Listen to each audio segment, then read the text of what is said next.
하나님의 말씀 열왕기하 23장 24절에서 30절까지의 말씀입니다. 열왕기하 23장 24절에서 30절입니다.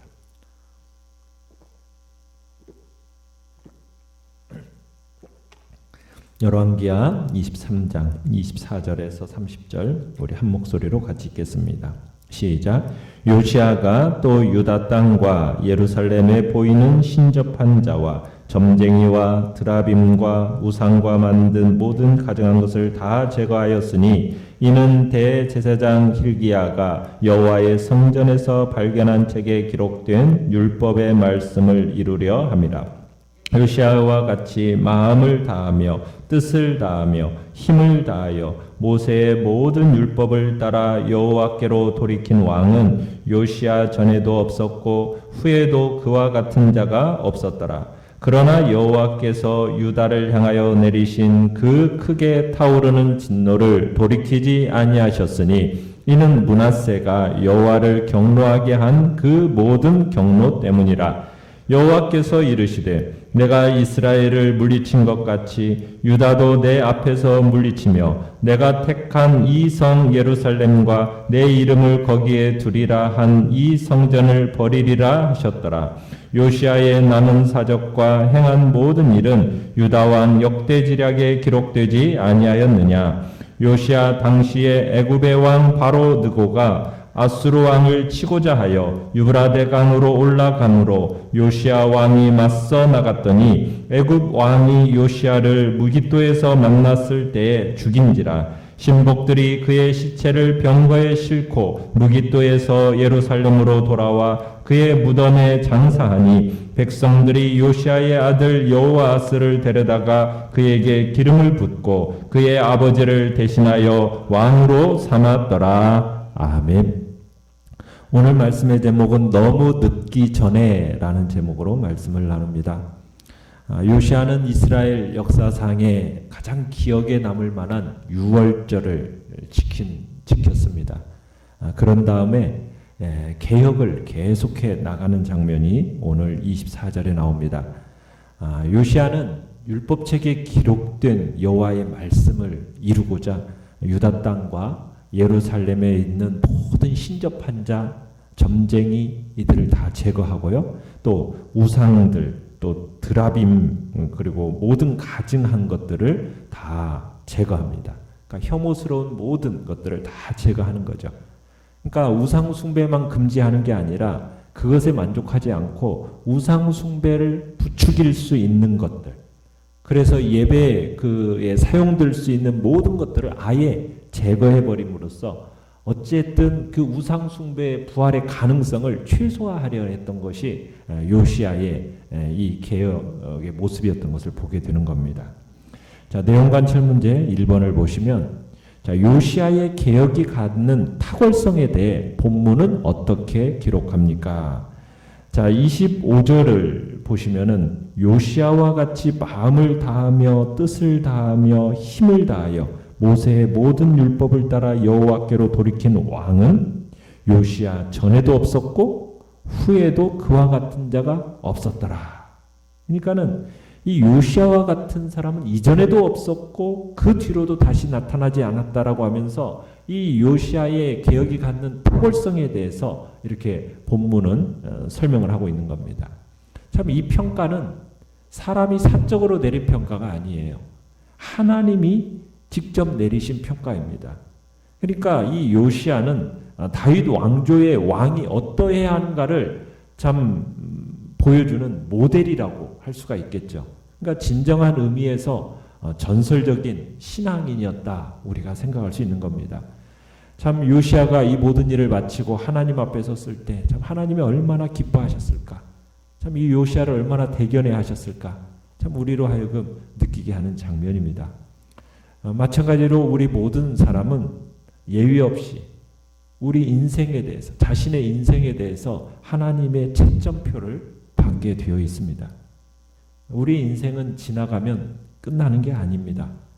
우리의 인생을 마치게 되면 우리의 인생에 대해서 하나님으로부터 그 인생의 성적표를 받게 된다는 얘기죠. 하나님이 주시는 그 인생의 성적표, 그것이 인생의 성공과 실패, 복과 화를 결정하게 되는 겁니다.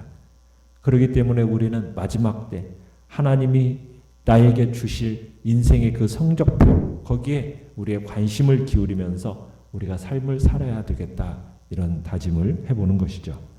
자, 내용만 설문제 2번을 보시면 요시야의 최후는 어떠했으며 누가 왕위를 계승했습니까?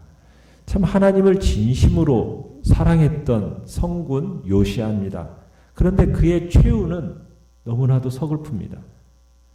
참 이스라엘 역사상 어떻게 보면 가장 획기적이고 포괄적인 종교개혁을 일으킨 왕.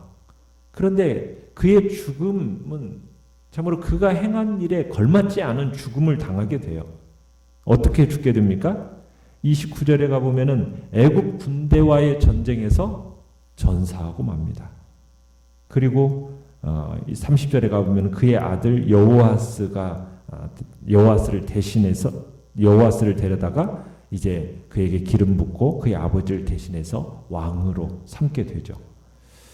이 요시야가 애굽 바로 느고와 전쟁하게 된 배경은 주전 609년에 애굽의 이 바로 느고가 아수르가 바벨론에 의해서 망하게 되는 것을 보고서는 아수르를 돕는다는 명분을 가지고 큰 군대를 이끌고 유브라데 강 쪽으로 진군을 하게 됩니다.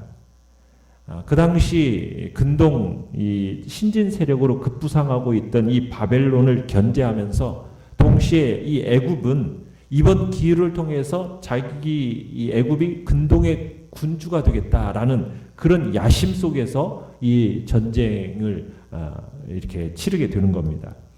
그런데 이제 바로 느고가 그 유브라데 강까지 가려면은 어디를 통과해야 되는 겁니까? 이 가나안 지역을 통과해야 되는 겁니다. 그래서 요시야로 하여금 이제 그 길을 열어달라고 하는 거죠. 그런데 요시야가 어떻게 합니까? 무깃도에서 그 앞길을 막는 거예요. 그런데 이 당시 유다의 이 군의 세력이라는 것은 참 작고 보잘것이 없었습니다. 그래서 이 애굽군의 적수가 될 수가 없었거든요.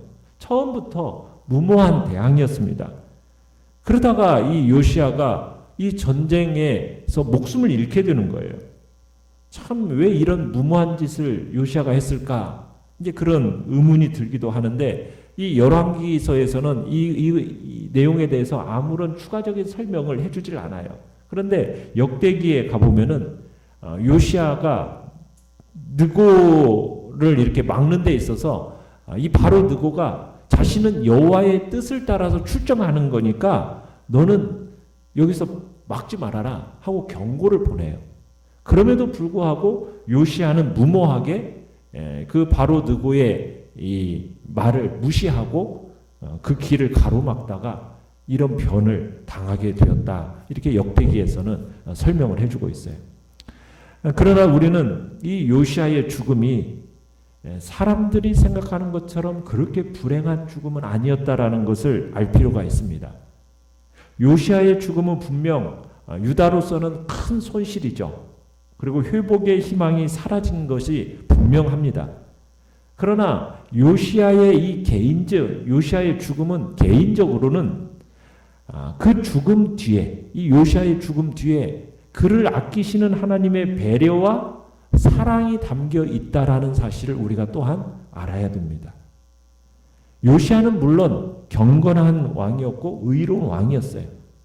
그렇지만 그 요시야의 힘으로는 유다에 대한 하나님의 심판의 작정을 돌이킬 수는 없었다라는 사실이에요. 그래서 요시야가 계속 생존해 있었다면 아마 유다가 당하는 그 재앙을 이 요시야 자신도 당할 수밖에 없었다라는 얘기입니다. 그래서 하나님께서는 이 의로운 요시야 왕이 이 유다가 당하는 재앙을 만나지 않도록 하기 위해서 그를 미리 데려가셨다라는 거죠. 그러니까 사실 하나님께서 요시야에게 약속하신 게 있어요. 뭐라고 약속하셨습니까?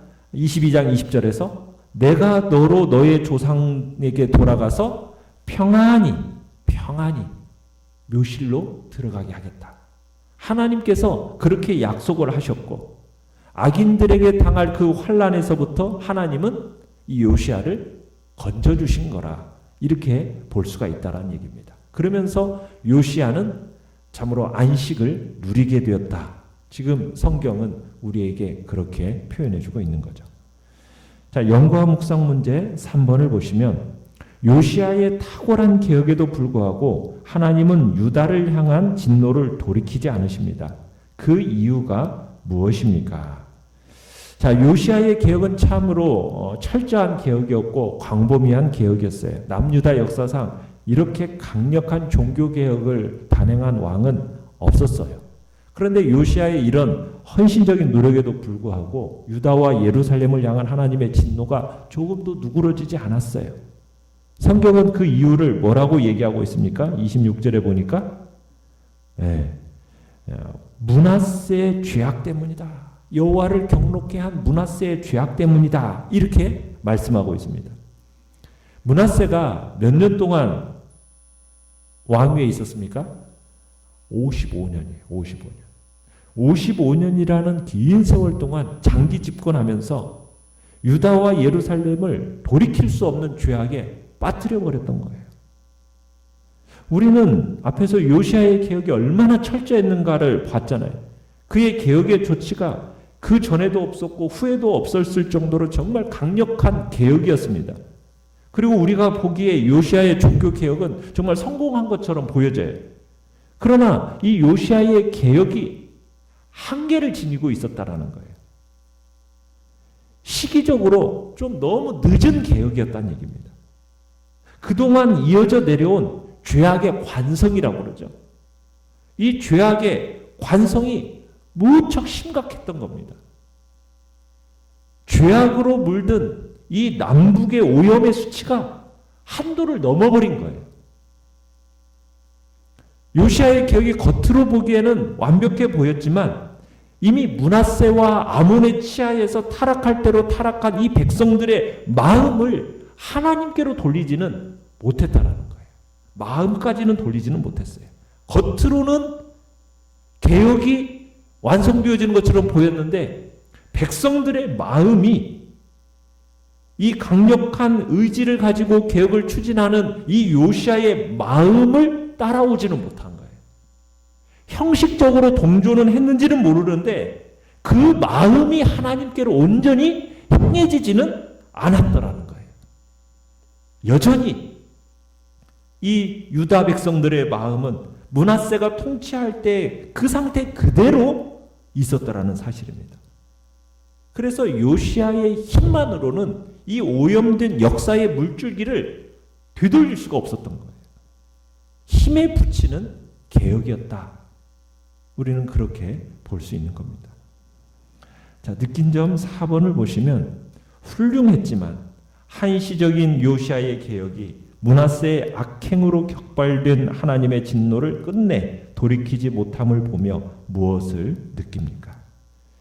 참 요시야 이전에 선 왕들이 좀 하나님 앞에서 좀 더 정직하고 거룩하게 살았더라면 이 요시야의 개혁은 더 탄력을 받아서 아마 빛을 발하고 유다의 장래는 한층 더 밝았을 것인데 하는 어떤 아쉬움이 느껴져요. 꺼져가는 정말 등불을 살리기 위해서 그렇게 요시야가 후손으로서 노력을 했는데도 불구하고 무의로 돌려버리고 마침내 멸망을 유산으로 물려주고 마는 그 악을 쌓은 므낫세. 참 이 므낫세의 모습에서 참 안타까움이 많이 느껴집니다. 하나님께서 요시야가 강력한 의지로 이 종교개혁을 단행한 이 유다와 예루살렘을 끝내 용서하지 않으신 것은 어떻게 보면 이 유다 백성들의 내면에 문제가 있었던 거예요. 내면에. 그들에게는 회개의 요소가 없었던 겁니다. 정말 죄를 버리고 하나님께로 돌이키는 그 요소가 있어야 되는데 그게 없었어요. 그게 없었어요. 그러니까 왕은 요시야는 개인적으로 그 모든 개혁을 진행해 나아갔는데 이스라엘 백성들의 마음이 되돌려지지 않으니까 이게 무의로 끝나버리는 안타까움을 우리 마음속에 참 금할 수가 없는 겁니다. 정말 이 유다 백성들이 정말 요시야와 동일한 마음으로 개혁의 의지가 그들 심령 속에도 동일하게 있었더라면 하나님의 진노는 필경 그쳤겠죠. 그런데 그 마음이 돌이켜지지가 않으니까 하나님께서 그 진노, 유다에 대한 멸망을 철회하지 않으셨던 거예요. 모양은 있었는데 뭐가 없습니까? 그 능력이 없어요. 그러니까는 우리가 신약 성경에서 경건의 모양은 있으나 뭐가 없다고요? 경건의 능력은 없었더라는 거죠. 외모는 그럴듯했는데 내면이 하나님 앞에 바르지 않으니까 하나님의 심판을 면할 수가 없었다라는 겁니다. 결국 유다 사람들이 하나님께 제사를 드리던 이 성전, 결국 어떻게 된다고요? 그 성전을 버리리라. 하나님의 유다 사람들의 무덤으로 이 성전이 변하고 말았던 겁니다. 우리도 이 시대 속에서 정말 기독교인이라는 이름만을 내세우고 혹여나 종교적인 형식에만 치우친 삶, 이게 아니라 우리 내면이 진정한 그리스도인으로서 하나님께 인정받아야 되지 않겠나. 우리가 주님 앞에서 다시 한번 정말 고민하고 경건의 모양은 물론이거니와 경건의 능력도 갖추는 자로서 우리가 우리 자신을 나타내 보여야 되겠습니다. 라오디게 교회나 사대교회와 같은 살았다 하는 이름만 가지고 사실은 죽어있는 그런 교회나 성도들이 되어서는 안 되겠다라는 것이 우리가 이 시간에 주님 앞에서 결단할 내용입니다. 자, 결단과 적용 5번을 보시면 아주 큰 불은 많은 양의 물로도 잘 꺼지지 않습니다. 손을 쓸 수 없을 만큼 심하게 부패하기 전에 나 자신 또는 우리 가정이 해결해야 할 죄악은 무엇입니까? 오늘 나는 어떻게 주님을 기쁘게 해드리겠습니까? 주님 앞에서 참으로 이 죄악의 관성을 따라서 하나님 앞에 참으로 무서운 심판으로 내려가지 않도록 주님 앞에 더 우리 자신을 회개하면서 돌이키는 복된 시간이 되시길 바랍니다. 오늘의 기도 같이 읽겠습니다. 시작. 십자가 죽음으로 저를 향한 하나님의 진노를 막으신 주님께 감사하며 모든 죄를 멀리하게 하소서. 아멘. 말씀을 생각하면서 기도하시고요. 연약한 우리의 지체들을 위해서 기도해 주시기 바랍니다. 그리고 주께서 이 코로나19 바이러스 잠잠케 하시고 또 주의 은혜 안에서 함께 대면해서 예배드릴 수 있는 날을 주님 우리 가운데 속히 나타내 보여달라고